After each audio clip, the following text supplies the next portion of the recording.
أعوذ بالله من الشيطان الرجيم. بسم الله الرحمن الرحيم. الحمد لله رب العالمين، والصلاة والسلام على سيدنا محمد أشرف الأنبياء والمرسلين وعلى آله وصحبه أجمعين.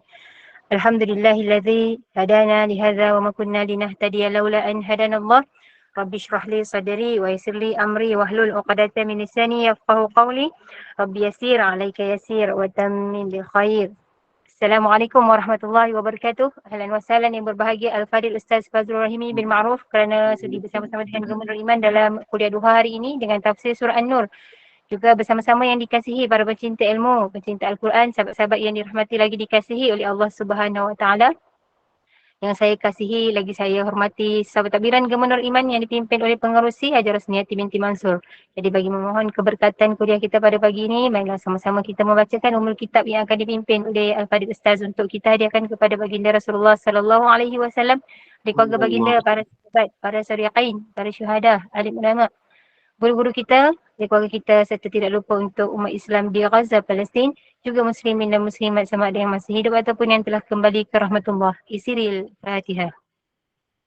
أعوذ بالله من الشيطان الرجيم بسم الله الرحمن الرحيم الحمد لله رب العالمين الرحمن الرحيم مالك يوم الدين إياك نعبد وإياك نستعين اهدنا الصراط المستقيم صراط الذين أنعمت عليهم غير المغضوب عليهم ولا الضالين آمين.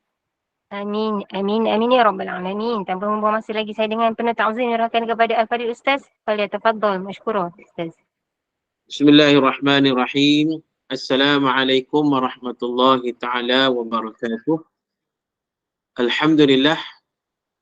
Alhamdulillahilladzi nazzala al-furqan ala 'abdihi liyakuna lil'alamin nadhira. Walladzi arsala rasulahu bil huda wa dinil haqq lidhhirahu 'ala ad-dini kullihi walau karihal kafirun. Ashhadu an la ilaha illallah wahdahu la syarika lah wa ashhadu anna Muhammadan 'abduhu wa rasuluh. Allahumma salli wa sallim wa barik ala sayyidil mursalin wa ala alihi wa sahbihi ajma'in. Subhanaka la 'ilma lana illa ma 'allamtana innaka antal alimul hakim. Wala hawla wala quwwata illa billahil aliyyil azim. Rabbi shrah li sadri wa yassir li amri wahlul 'uqdatam min lisani yafqahu qawli, amma ba'd. Ya ibadallah, ittaqullah usikum wa nafsi bitaqwallah faqad fazal muttaqun. Qala Allah Ta'ala fil kitabihil karim, a'udzu billahi minasyaitonir rajim. Al-haqqu min rabbik fala takunanna minal mumtarin. Shadaqallahul azim. Wa qala Rasulullah sallallahu alaihi wasallam, ballighu anni walau ayah. Yang berbahagia Puan Moderator, yang berbahagia Puan Rosniati selaku Presiden Gemar Nur Iman, dan seluruh para AJK-nya dan seterusnya para muslimin dan muslimat yang mudah-mudahan dirahmati oleh Allah. Alhamdulillah, kita bersyukur pada Allah. Kita pagi ini kita menyambung kuliah kita yang berdasarkan kitab Tafsir Nurul Ihsan jilid yang ketiga. Dan kita masih lagi berada pada tafsir surah An-Nur, dan kita masih lagi berada pada muka surat 127. 127, dan kita masih lagi nak membaca ayat yang lepas.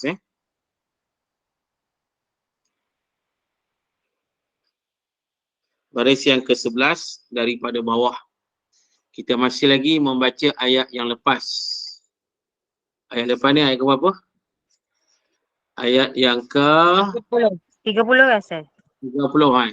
Masih lagi pada ayat yang ke-30. Baik, firman Allah Ta'ala, a'udzu billahi minasyaitonir rajim.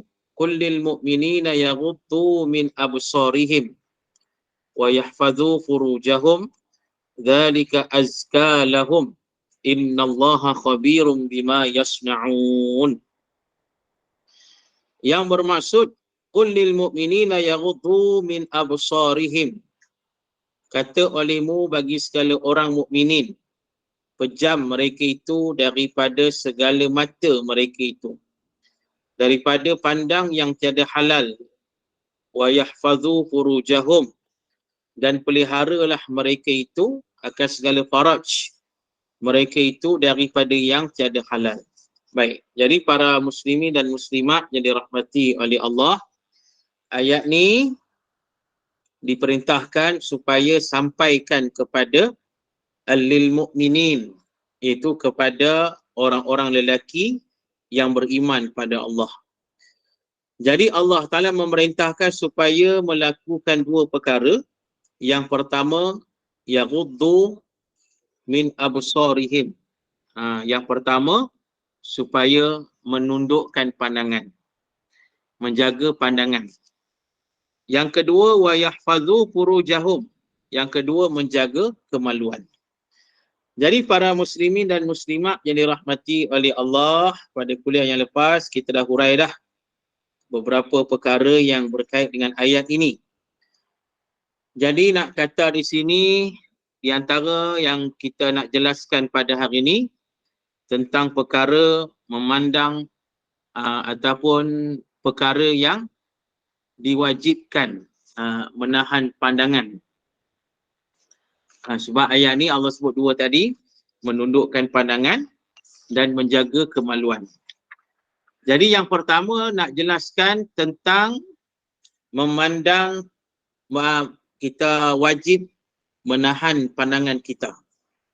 Jadi antara yang kita kena tahan pandangan kita ni, iaitu antaranya melihat aurat, melihat aurat orang lah, ataupun kita memandang aurat. Ini yang kita kena jagalah pandangan. Maksudnya tidak melihat aurat orang. Sama ada laki-laki dengan laki-laki ataupun perempuan dengan perempuan. Kerana ini berdasarkan hadis Nabi SAW, la yanzuru ar-rajulu ila auratir rajul wa la tanzuru al-mar'atu ila auratil mar'ah wa la yuqdi ar-rajulu ila ar-rajuli fi thawbil wahid wa la al-mar'atu ila al-mar'ati fi thawbil wahid. Hadis sahih riwayat Imam Muslim. Yang bermaksud, seorang laki-laki tak boleh melihat aurat laki-laki lain. Dan seorang perempuan tak boleh melihat aurat perempuan yang lain. Seorang laki-laki tak boleh bersatu, bercampur dengan laki-laki lain dalam satu pakaian.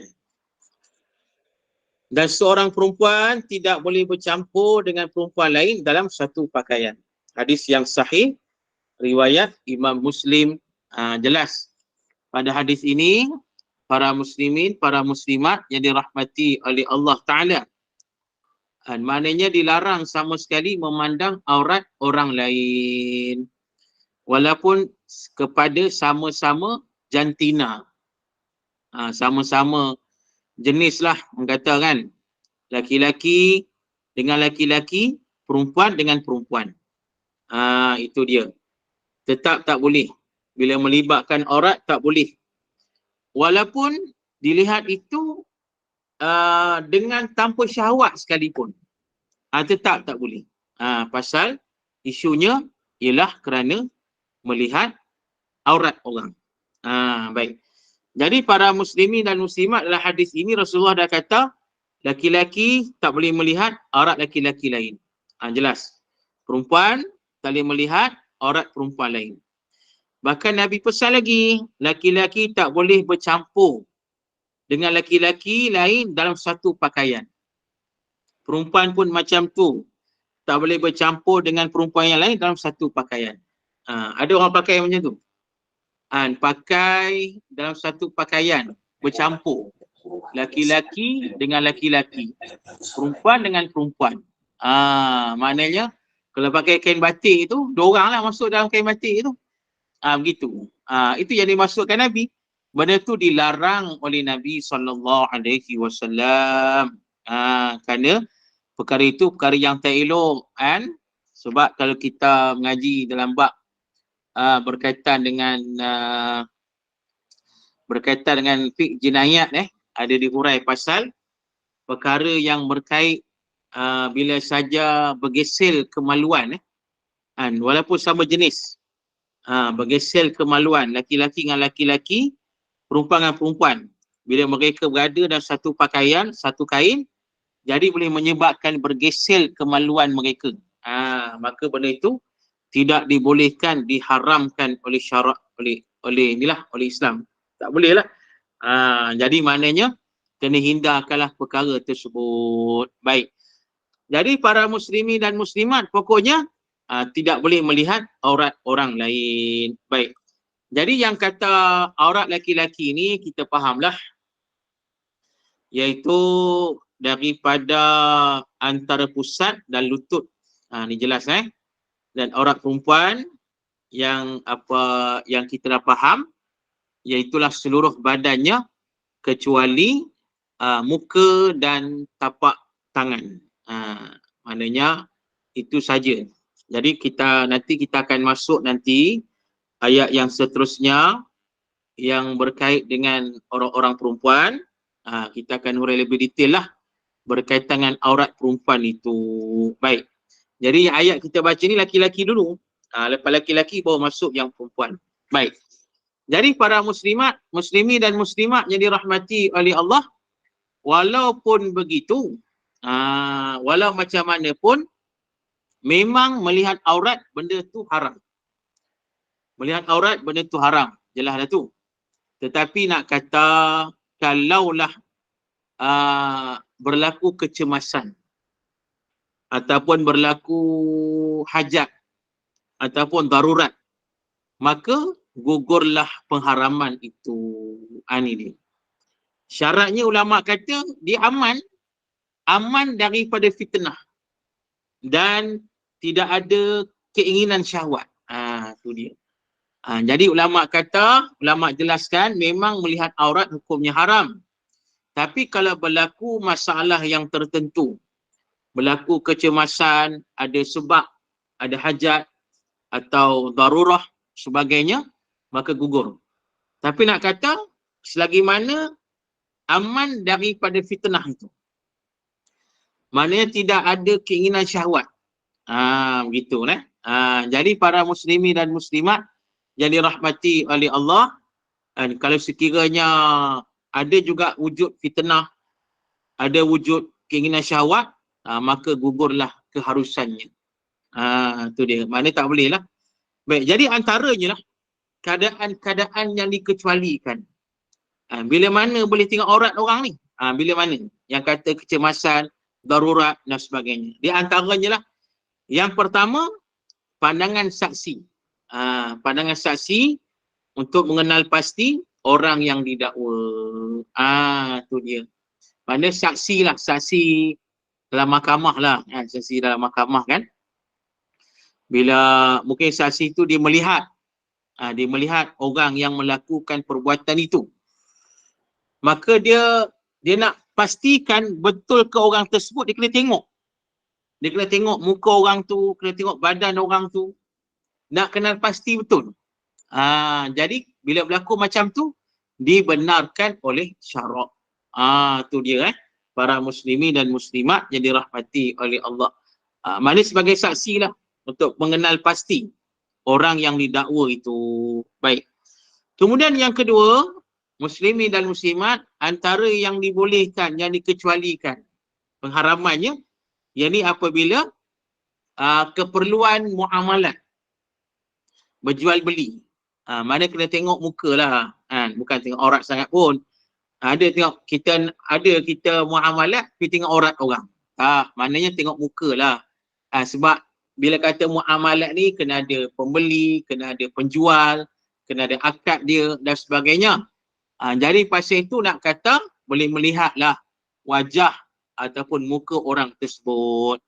Walaupun berbeza jantina, laki-laki dan perempuan. Yang penting tidak menimbulkan syahwat itu. Itu dia muslimin dan muslimat yang dirahmati oleh Allah. Kemudian yang ketiga, ulama sebut lagi antara yang dibenarkan termasuklah dalam bab rawatan. Rawatan rawatan lah, rawatan. Apa kata apa? Perubatan, begitu lebih kurang. Dalam rawatan. Maknanya rawatan lah, sama ada doktor tu laki-laki dan pesakit tu perempuan, contoh. Jadi ada, maknanya ada orang kata keadaan-keadaan yang perlu dilihat aurat tersebut. Maka dibolehkanlah muslimin dan muslimat ini termasuk dalam bab darurat ataupun hajat. Maka dibolehkan.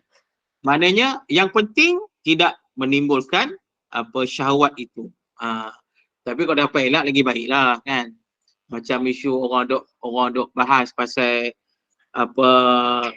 perempuan mengandung, perempuan bersalin kan. Jadi biarlah cari doktor perempuan kan. Begitu. Eloknya macam tu lah kan. Cuba elak lah.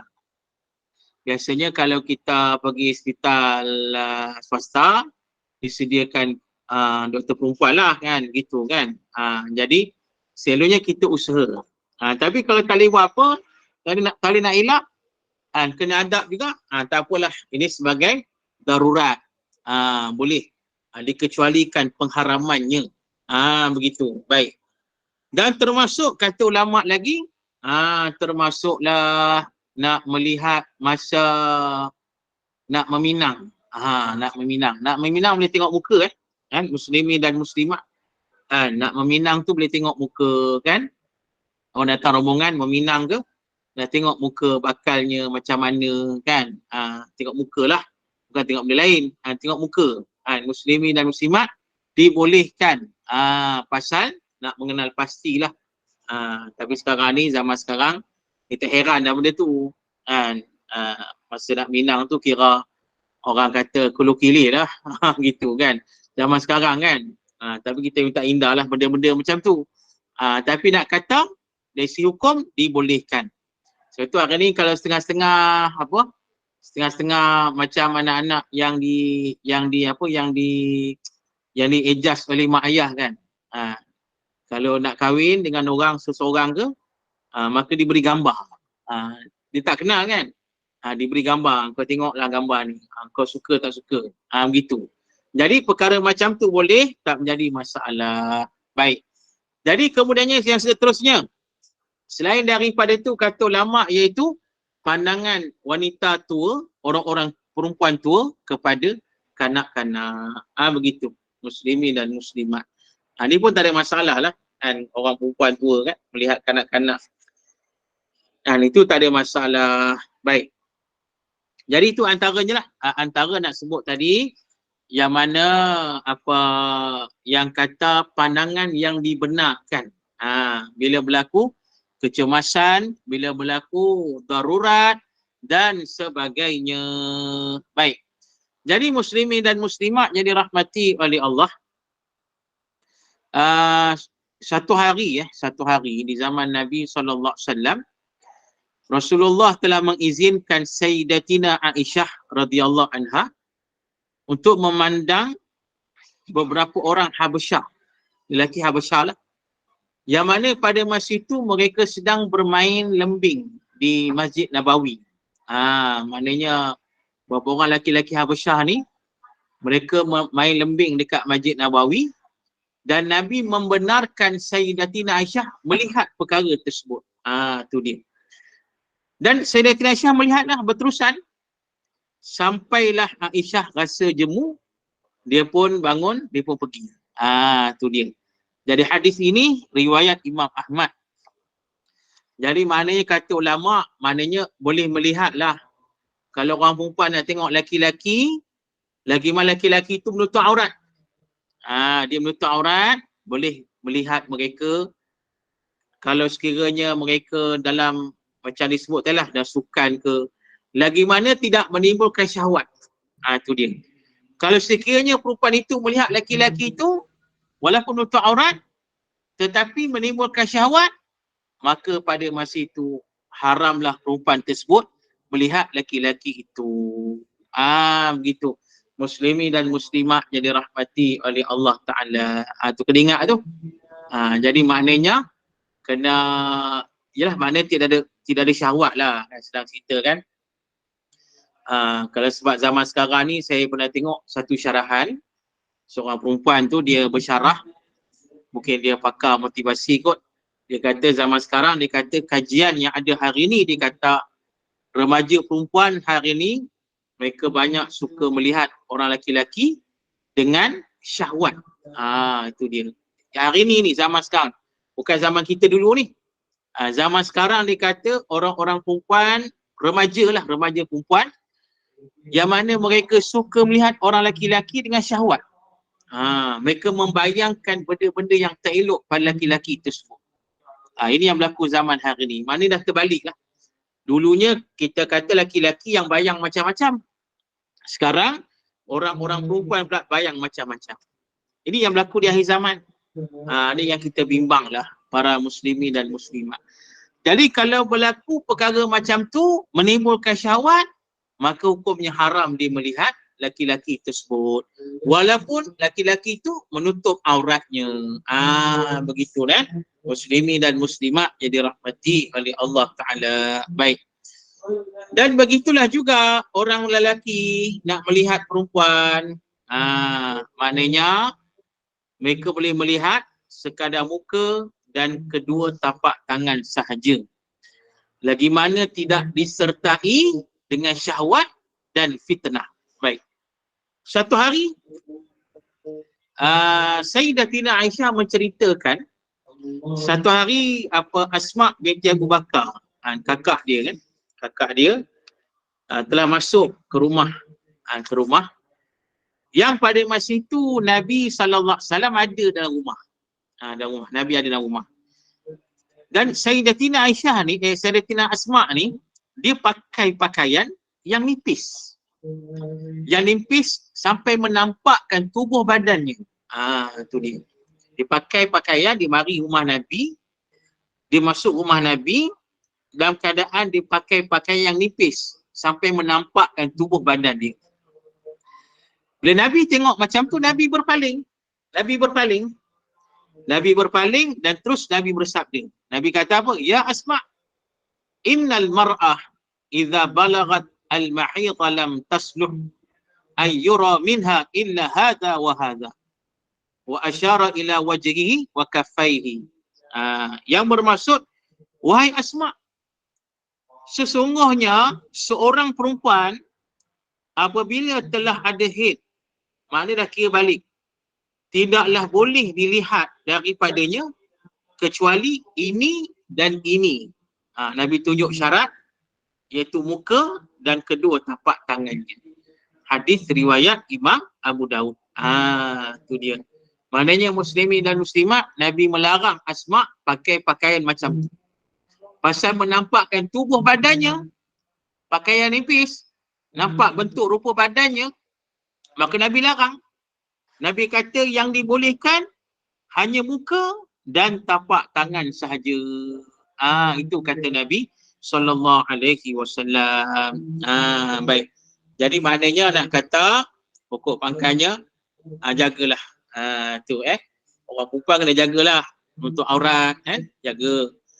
Sebab banyak mata yang memandang. Tapi zaman sekarang ni pelik kan. Zaman sekarang ni ada setengah-setengah lelaki-lelaki ni tak normal lah sekarang ni. Tu dia. Dia tak normal. Lelaki-lelaki lain pula jadi tak selamat. Begitu. Dia suka pandang lelaki-lelaki pula. Bahaya tu zaman sekarang. Kita bimbang lah. Jadi jaga-jagalah para muslimin dan muslimat. Dalam satu hadis yang lain, riwayat Imam At-Tirmizi, ya. Nak tanya Ustaz, kalau bekerja sebagai misi tu Ustaz, kena pegang pesakit lelaki, tu macam mana Ustaz? Dikira macam darurat juga ke? Itu dikira sebagai apa, keperluan lah, darurat. Dan memang kita nak sebut orang yang bekerja doktor, misi, nurse, mereka ni tak ada dah unsur-unsur macam tu. Mana unsur syahwat tu tak ada. Sebab mereka dah jadi kebiasaan dah benda tu. Memang kerja mereka memang macam tu. Tu dia. Kadang-kadang ada kat doktor yang pakar perempuan, doktor lelaki pakar sakit puan kan. Dia suruh buka ni kan, dia tak ada apa perasaan dah benda tu, sebab benda tu dah biasa bagi dia. Jadi kalau buat perubatan macam tu boleh, tak ada masalah. Termasuk doktor perempuan dan sebagainya. Dah memang kebiasaan macam tu bagi mereka. Itu dia. Jadi cuma nak kata yang eloknya elaklah kan, sebagai orang Islam yang beriman, adab kita elaklah, itu paling elok kan. Tapi kalau dah kerja macam tu nak buat macam mana? Begitulah. Ustaz, nak tanya satu lagi Ustaz. Ya.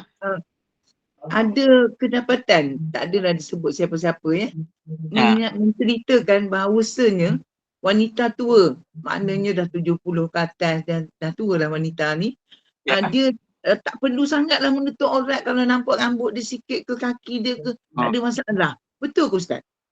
Ya, jadi muslimin dan muslimat, dia isu yang sebenar menutup aurat. Menutup aurat ni dia tak kira dah yang kata umur sekian-sekian, sebab yang Allah perintah ialah menutup aurat. Jadi tak kira lah walaupun umurnya sudah 70-an, 80-an sebagainya, aurat tetap kena ditutup. Memang tak nafi ada ulama bahas juga, ada khilaf-khilaf juga benda macam ni. Tapi nak kata yang jalan yang lebih selamat ialah menutup aurat. Itu kena ingat muslimin dan muslimat. Tak kira lah berapa pun umur, tutup aurat. Baik. Jadi dalam satu hadis Nabi SAW, al-mar'atu auratun fa idza kharajat istashrafaha asyaitan. Yang bermaksud orang perempuan itu adalah aurat. Bila dia keluar, setan akan memperelok pandangan manusia lain untuk melihatnya. Tengok hadis riwayat Imam At-Tirmizi. Itu dia. Kata Nabi SAW, orang perempuan itu ialah aurat. Bila dia keluar saja daripada rumah dia, maka pada masa itu setan akan memperelokkan pandangan orang lain untuk melihat dia. Itu dia. Jadi maknanya pasal itu orang perempuan kena jaga auratnya sebaiknya. Maknanya yang boleh didedahkan hanya muka dan tapak tangan saja. Begitu. Bahkan kalau sekiranya benar-benar boleh menimbulkan fitnah, benar-benar boleh orang kata benar-benar boleh orang kata mendatangkan syahwat, maka ditutuplah mukanya sekali. Begitulah muslimin dan muslimat yang dirahmati oleh Allah Ta'ala. Itu dia. Baik. Jadi para muslimin dan muslimat, dia yang tadi aurat memang aurat lah. Lepas tu katanya tadi jemur kain, tutup kaki ke stokin. Tengok pada keadaan lah. Kalau kita rasa kita jemur kain tu tidak menampakkan orang lain pada kita, tak apalah kan. Sebab itu kita biasanya bila kita jemur kain ni waktu-waktu yang tertentu, yang orang tak keluar, orang tak melihat kita. Jadi benda tu boleh dielak lah kan. Tapi kalau kita rasa tak selamat juga kan, mungkin orang tengok kita, pakailah stokin tu. Jadi maknanya muslimin dan muslimat nak kata tengoklah pada keadaan kita. Kalau kita seorang-seorang dekat kawasan tu, boleh saja, tak menjadi masalah. Baik. Jadi muslimin dan muslimat jadi rahmati oleh Allah Ta'ala. Kemudiannya, Assalamualaikum Ustaz. Nak tanya sikit ya. benda ni. Sila. Yang bab pakai stokin tu kan. Kan kalau kan kita ada abang-abang Shopee pula, adik-adik Shopee ni datang kan, tak ada nak pakai stokin nak ambil barang. Boleh ke? Dia kadang-kadang benda macam tu benda yang susah nak dielak. Tu dia. Kadang-kadang orang-orang yang Shopee sebagainya itu, dia pun tak tengok benda macam tu. Sebab dia pun rushing nak hantar barang kan. Kadang-kadang tu dia cepat-cepat nak ambil report dia apa semua kan. Jadi insya-Allah lah, maknanya benda yang tidak nampak zahir sangat. Tak zahir sangat. Tu. Kalau macam lengan tangan senang nampak. Lengan tangan senang nampak. Tu. Jadi yang tu kena tutup lah. Tapi kalau macam kaki tu kira dia susah nak tengok lah. Dia pun tak sempat nak tengok benda tu. Jadi insya-Allah lah. InsyaAllah benda tu tidak menjadi kesalahan pada kita lah. InsyaAllah. Baik, okey. Jadi insya-Allah muslimin dan muslimat, yang kemudiannya berkaitan yang kedua tadi kita dah sebut pasal menjaga pandangan. Yang kedua iaitu wa yahfazu furujahum. Wa yahfazu furujahum ni menjaga kemaluan, maksudnya menjaga kehormatan diri lah. Jaga kemaluan ni antaranya apa? Jangan sampai melakukan perbuatan yang keji, zina, liwat, rogol, apa lagi? Apa lagi termasuk apa? Kita sebutlah onani, sama. Iaitu semua termasuklah benda-benda yang kena elak.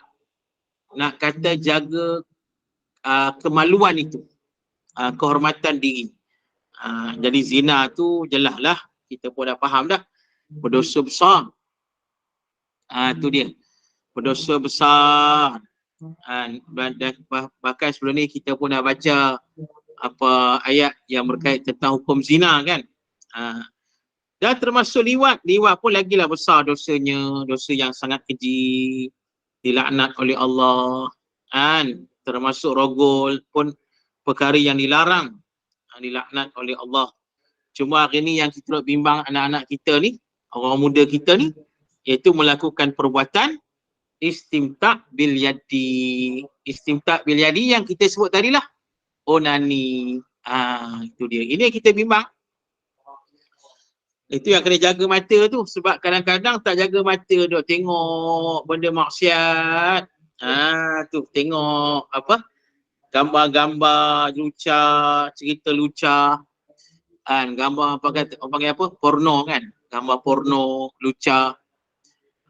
Yang kita sebut yang lepas, baca novel-novel lucah. Jadi bila saja membayangkan perkara tersebut, menyebabkan nafsu mereka ni payah nak dikawal. Itu dia. Bila payah nak dikawal, itulah muslimin dan muslimat akhirnya mereka buat perbuatan itu. Perbuatan yang kata onani itu, memuaskan syahwatnya dengan tangan sendiri. Itu dia. Jadi perbuatan ni memang haram lah, berdosa, tak boleh. Bahkan waktu yang sama kata ulama, perbuatan macam itu boleh mendatangkan kemudaratan. Bahaya juga tu. Mana boleh menjejaskan kesihatan. Tu bahaya tu. Memang banyak saya pernah sekali ada seorang budak jumpa saya, dia meluahkan benda tu kat saya. Sungguh. Dia kata saya tak boleh kawal ustaz. Saya tengok benda macam ni, benda macam tu, saya memang sentiasa buat benda tu. Sentiasa mengeluarkan air mani dengan tangan. Minta maaf kita sebutlah. Itu. Dia sentiasa buat, dia kata. Budak lagi. Masa tu dia umur belasan tahun lagi. Dia jumpa saya tu. Jadi saya bagi nasihat je lah. Bagi nasihat. Sebab saya kata, yelah ni berdosa satu. Yang keduanya, orang kata boleh menjejaskan kesihatan. Sekarang mungkin taklah, akan datang nanti ni. Menjadi masalah pada diri kamu lah. Kita bagi nasihat lah, saya kata banyakkan doa. Cuba elaklah daripada melihat benda-benda yang tak elok kan. Sebab sekarang ni susah. Senang sangat benda yang tak elok tu sampai kepada kita. Senang sangat. Kita buka saja internet ke apa, kadang-kadang kita nak cari maklumat ke, nak cari pengetahuan ke, kadang-kadang benda macam tu keluar tiba-tiba kan. Tu. Jadi benda tu senang sangat. Jadi pasal itu kita hati-hatilah, terutamanya pada anak-anak kita. Jaga lihat anak-anak kita macam mana kan. Jadi pokoknya wajib. Jadi nak menjaga kemaluan tadi, maka yang penting tadi ialah menundukkan pandangan. Bila berjaya menjaga pandangan, insya-Allah boleh menjaga kemaluan tersebut. Itu dia para muslimin dan muslimat yang dirahmati oleh Allah Ta'ala. Jadi maknanya kena sentiasa peringat pada anak-anak ni. Dan memang sebenarnya bila kita baca lah, saya baca juga, dia kata apa, keburukan melihat benda-benda yang tak elok ni, Dia akan memberi kesan kepada akal kan, kepada otak, menyebabkan akal mereka menjadi celaru, akal mereka menjadi tak pandai, sebagailah. Sebab bila terlalu banyak melihat porno kan, yang kata gambar-gambar lucah dan sebagainya. Jadi kita kembali pada ayat ni, maknanya ikut yang Allah suruh ni. Jaga kemaluan, jaga mata, insya-Allah dapat menyelamatkan kita daripada perbuatan-perbuatan yang keji. Baik. Jadi muslimin dan muslimat, kemudiannya Allah Ta'ala berfirman, "Dzalika azka lahum." Bermula yang demikian itu terlebih baik bagi mereka itu. Ni kata Allah, "Dzalika azka lahum." Azka lahum ni maksudnya apa? Suci. Maknanya bila kita berjaya menjaga mata, menjaga kemaluan, ini lebih baik, lebih suci untuk kita.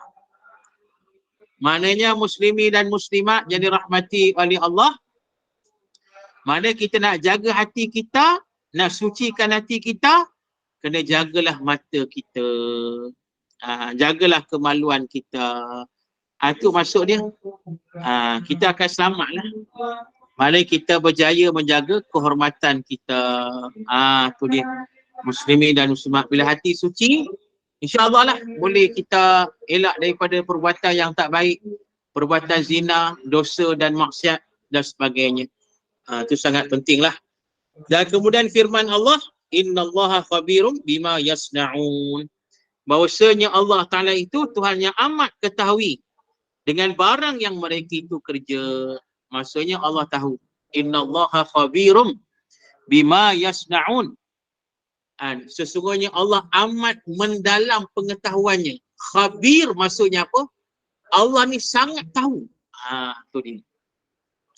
Allah ni sangat tahu apa yang telah manusia buat. Allah tahu.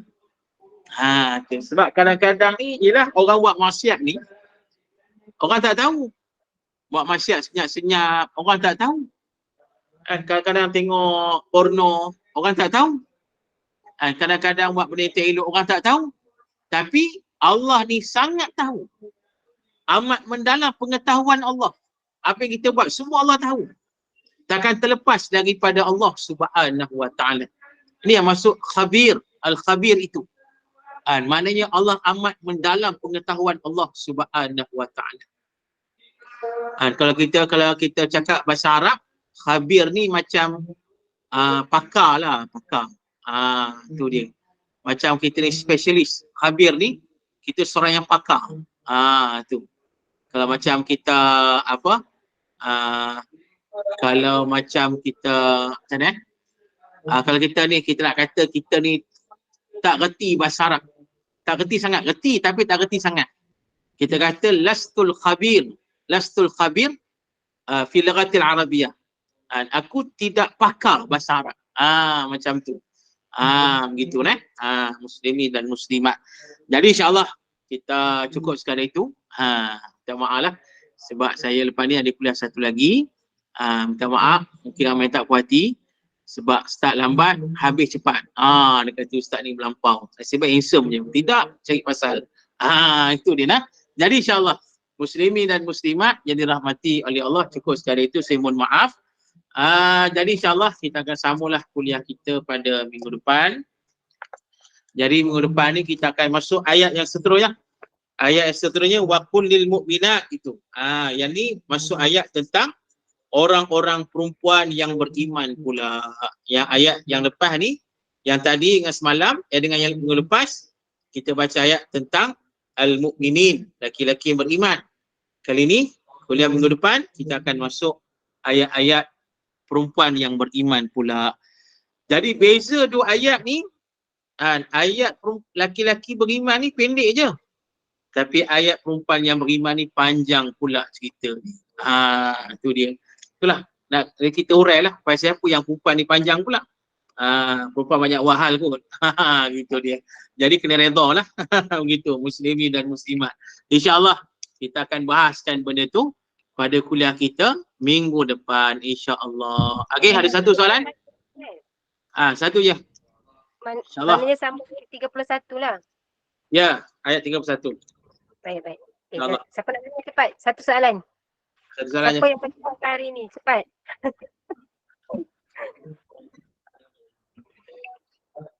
InsyaAllah.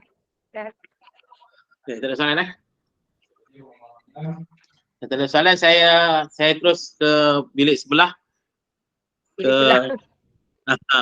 untuk kuliah. InsyaAllah. Jadi saya tak tutup lah. Saya tak tutup kuliah kita. Siapa yang nak terus duduk dalam kuliah, boleh terus duduk dengan kuliah seterusnya.